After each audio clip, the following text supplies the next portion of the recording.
Hello, welcome back to Iron Fist Classic. This is episode number 6.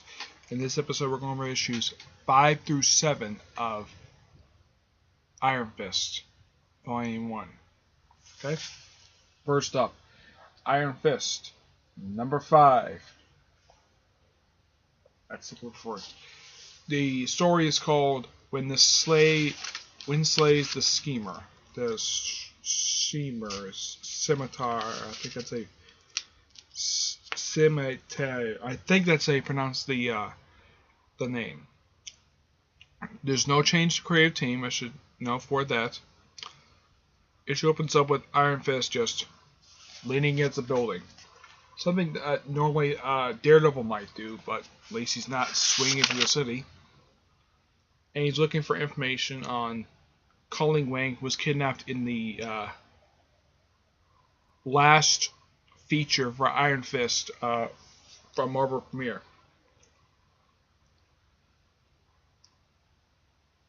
And he's, I believe he's still in London. Yeah, I believe he's still in London because Misty Knight is still in the hospital. And he just running around. Then he switches back to his civilian clothes.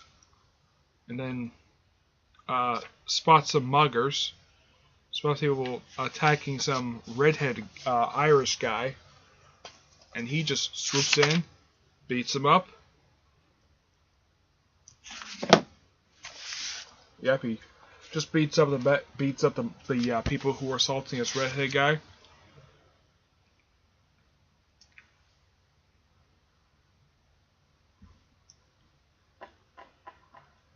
Yeah, and this guy is Irish.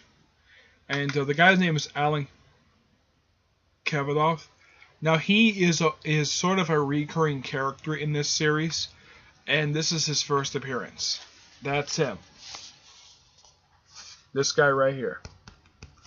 Yep, this is his first appearance. Now he is suffering through remorse of what he did when he was part of the IRA. Okay. Yeah, then we see that somebody's trying to snap him out.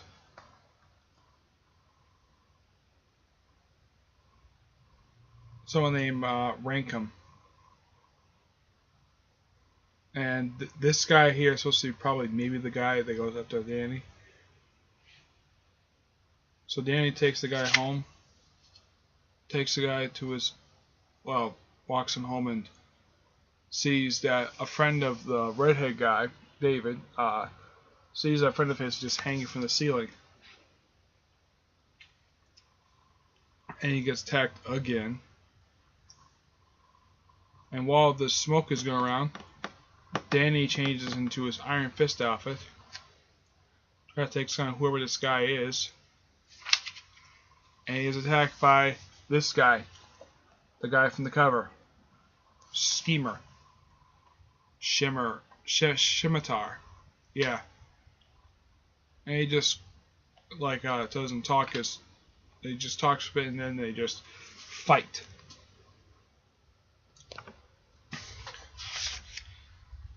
And while they're fighting, the Irish guy tries to help him a bit. He gets sort of slashed. And Iron Fist gets mad and gets back to fighting him. Yep. And knocks him out. And then, yeah.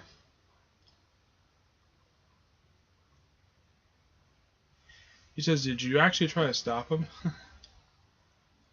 And he's like, "What are you, a superhero or something?" He said, "Yeah, I'm a superhero." And we see some hallucination by, and Colleen is hallucinating stuff and she's undergoing some illusions caused by Anger the Screamer. And the issue ends with Colleen knocking off the head of a Iron Fist robot. Yep. And we cut away. We cut to issue number 6,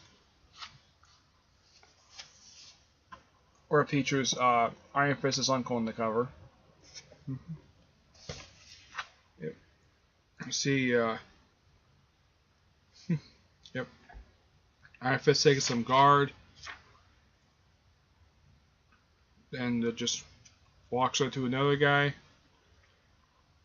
And we flash back to apparently where Iron Fist got some info of where to look for Colleen.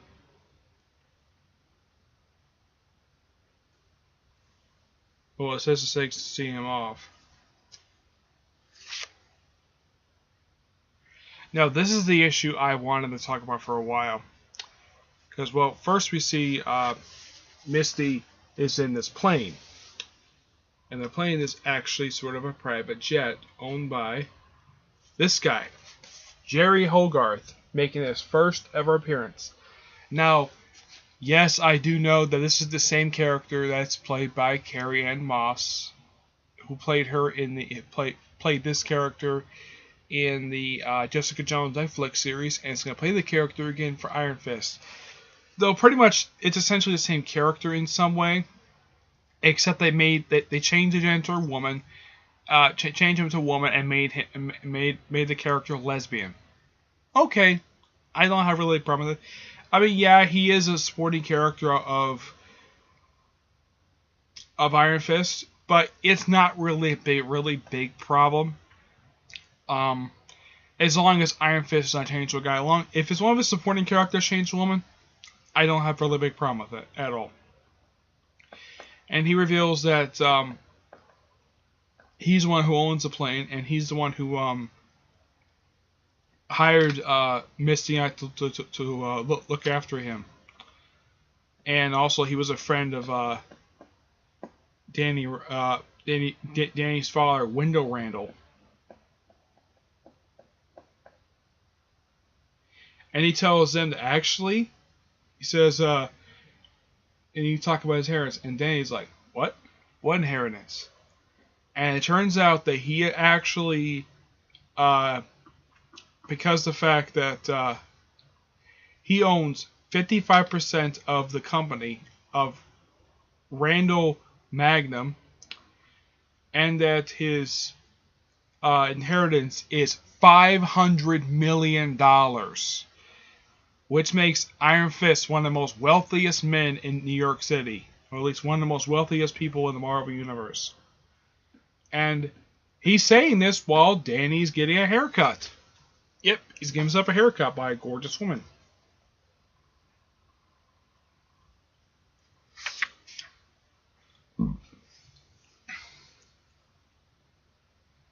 And so they fly him there, and of course Misty apparently has healed up between issues, apparently. And they drop them down and cut back to seeing that in the interlude that Jade gets to see his nephew off to see some rescue mission. And we also see that the Thunderer wants to have words with him. And it says, "What, you dared to serve me?" And we're talking about the Steel Serpent.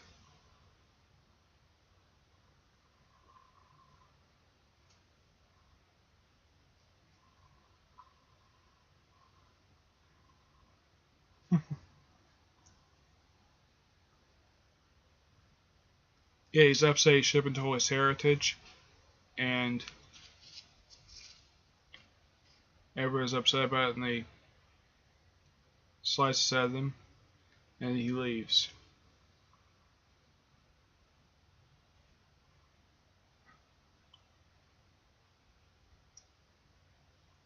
Yeah, sees a photo, and he looks at a photo of Wendell in this box, and he smashes it. And then we come back to Iron Fist, who runs into Colleen, who apparently starts fighting him with this 2-page spread.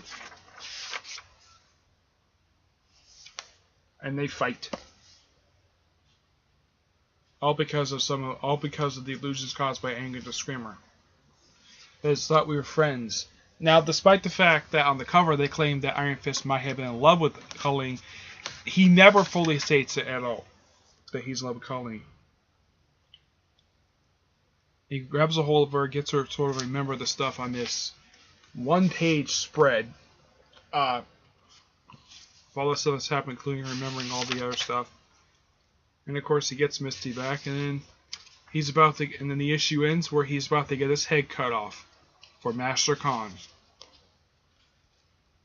Yep. We cut to issue 7, where he runs into Kalaba Bey again. Yeah, he's gonna run into this guy again. Yep, first time since I would say since Marvel Premiere 25 he's running into him. So it's been a little while.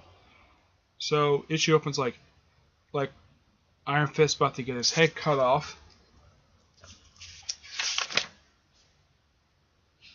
And he takes out the guys, and of course Colleen takes the teeth of a sword and stabs another guy with it. And they decided to fight side by side. And we say Colleen take out some guys because she is a fighter. Then she decided to do something unexpected. She actually slices Anger the Screamer's throat, or at least slices at him, and he collapses. Though he doesn't die. I should warn you, he does not die. He is still very much alive. And I think he's been killed once, but he's still very much alive. He's not dead. So, but this is the last we see of the character in the Iron Fist series, as far as I can tell. And we have Misty just standing on near a mountain, and she hears something behind her, and it's Jerry basically when she pulls her revolver. Mm-hmm. Yes, Dad. Okay. And we see that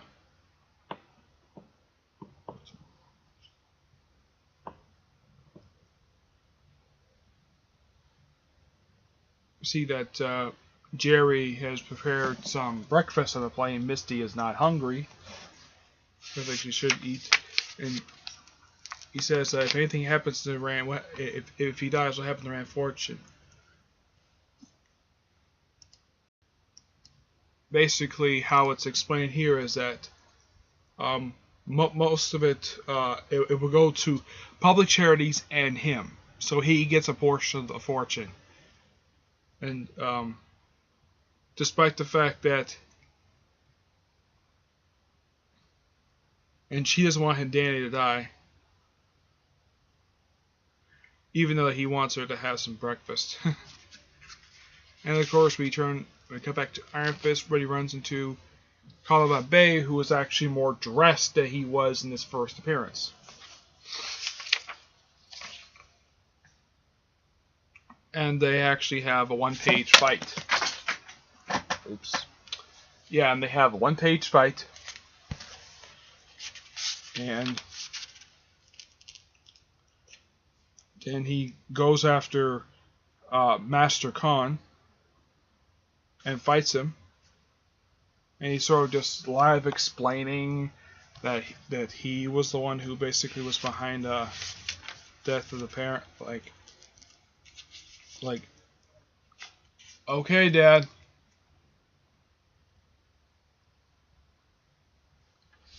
Or possibly he was one behind the death of the death of the Rands, Wendell and Heather Rand. And the fact that possibly that Iron Fist's uncle was possibly also behind it as well.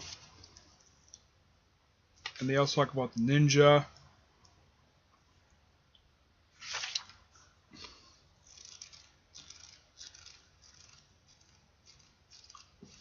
And apparently, according to Iron Fist, all the previous stuff up until this very issue, apparently 1 year has passed by since Iron Fist's debut. I can kind of believe it because of how much this series is serialized.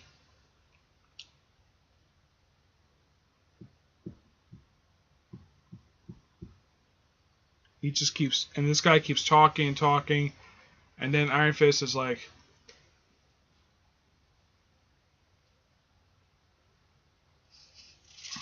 yeah, I think you know for 10 years.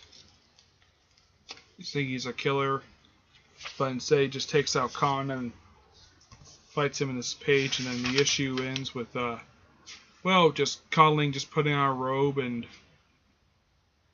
being happy to see Iron Fist. And they decide to just go take a plane home. Okay? That's where we're at the end of the issue there. So what do I think of these 3 issues? I think these 3 issues are actually pretty well good. And issue 7 kind of wraps up the second major story arc that the whole Iron Fist saga's had, with a few standalone-ish issues. It's nice they did that. None of the issues felt pacing was a bit slow, but that's one thing I keep saying about these series, is that the Iron Fist series early on was very heavily serialized at certain points, whenever they have these sagas. Okay? But that's it for this episode. Stay tuned for the next episode, where I'm going to cover issues 8 through 10. Okay? Until then, see you there. Bye.